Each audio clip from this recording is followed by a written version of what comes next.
Cordouan, la sentinelle qui veille sur l'estuaire. Aujourd'hui, Dominique et Benoît, gardiens au phare, partent pour la relève. Destination, une œuvre d'art en pleine mer. Un monument historique qui a soufflé récemment ses 400 bougies.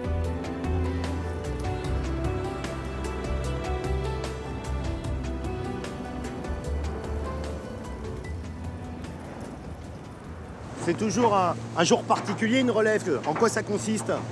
Ça consiste à voilà, débarquer au phare, débarquer toutes nos affaires. Donc, oui, c'est un jour particulier, mais c'est surtout là-dedans que c'est particulier. C'est le vrai jour de préparation. Là, moi, je sais que je reste 15 jours, donc voilà, c'est le premier jour où il faut qu'on se mette dans l'ambiance qui va avec, quand même, pour pas déprimer. Dominique, il dit oui, il suffit d'emmener le matériel, mais c'est pas aussi simple que ça. Là, aujourd'hui, c'est un tout petit peu formé, donc on voit que c'est pas tout à fait aussi simple que ça. Débarquer sur le plus ancien phare encore actif aujourd'hui est une aventure. Cordouan est hors du commun. Il embrase les imaginaires. Avec lui, on a droit à une surenchère de surnoms. Versailles des mers, roi des phares, phare des rois. Il est vrai que pas moins de 4 souverains, 2 empereurs ont veillé sur lui. Dominique, à ma connaissance, il n'y a pas beaucoup de phares qui ont eu droit à un traitement architectural de ce genre quand même. Non, c'est tout à fait unique. Je crois que dans l'histoire de l'humanité, c'est la seule fois où on a un petit palais Renaissance comme ça, en pleine mer, quoi.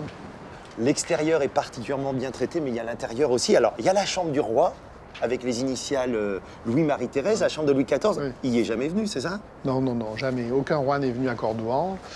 Par contre, il y en a beaucoup qui ont mis leur empreinte. Henri IV, il commande une chapelle pour montrer au monde entier qu'il est un bon catholique.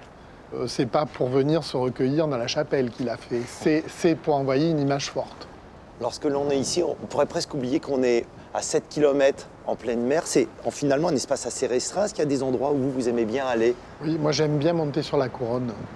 Je vous suis, j'ai envie de voir.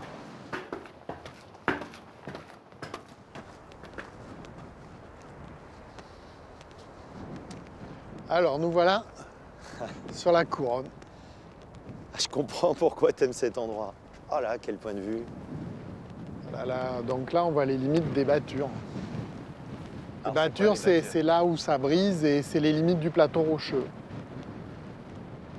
Donc c'est là, derrière, que les gens viennent en bateau pêcher le bar. Voilà. Et alors, en fait, si on veut voir la mer, eh bien, il faut toujours monter ici ou alors dans le fût du phare parce qu'en fait, on est assez mal loti pour voir la mer. Il n'y a aucune fenêtre qui donne vers l'extérieur, donc voilà.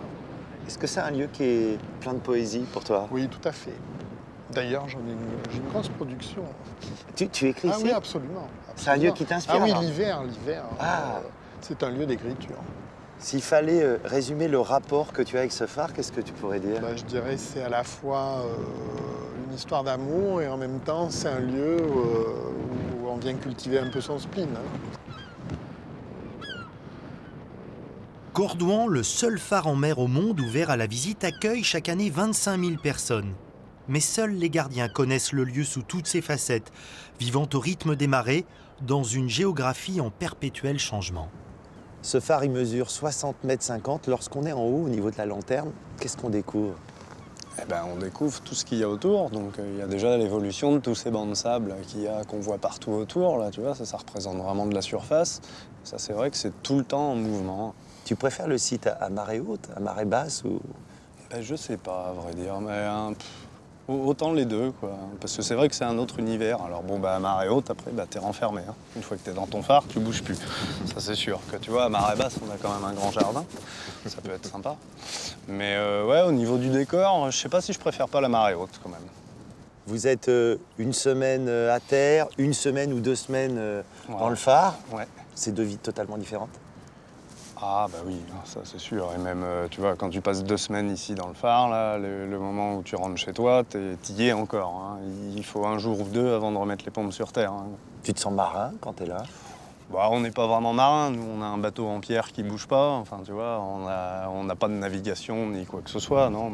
Mais ouais, moi, tous mes hobbies, et depuis longtemps, sont liés à la mer, de toute façon. Donc ici, moi, je me sens bien.